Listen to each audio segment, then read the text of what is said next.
Music interest ఉన్న వాళ్ళకి yo-yo honey Singh గురించి ప్రత్యేకంగా చెప్పనవసరం లేదు. Wrapper, singer, music composer, producer and యాక్టర్గా అన్నీ తానై తన సాంగ్స్తో యూత్ని ఉర్రూతలూగిస్తుంటాడు ఈ పంజాబీ బాబు. పానీ పానీ వంటి సూపర్ హిట్ ర్యాప్తో ఒక్కసారిగా వెలుగులోకి వచ్చిన హనీ సింగ్ ఆ తర్వాత దేశంలో పెద్ద సునామీనే లేవనెత్తాడు. అసలు విషయం ఏంటంటే ఈ మధ్య మనోడు ఉత్తరాఖండ్ రైతులకి ఆపద్ బాంధవుడయ్యాడు. అక్కడి బంగాళాదుంప పంట అడవి పందుల బారిన పడుతుండడంతో ఏం చేయాలో తెలియక తలలు పట్టుకున్న రైతులు దీనికి విరుగుడు కనిపెట్టారు. పొలాల్లో సౌండ్ బాక్సులు పెట్టి పెద్ద ఎత్తున హనీ సింగ్ పాటలు డే అండ్ నైట్స్ ప్లే చేస్తుంటే అడవి పందులు కాదు కదా, పురుగు పుట్ర, నక్కలు గిక్కలు ఏవీ రావడం లేదంట.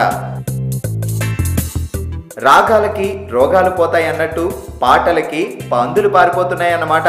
పాపం ఈ వార్త విని హనీ సింగ్ కి ఏడవాలో మ్యూజిక్ ఫ్యాన్స్ కి నవ్వాలో తెలియడం లేదు. Naughty, naughty, naughty, మేమంతా చాలా naughty. Come on baby, let's get dirty.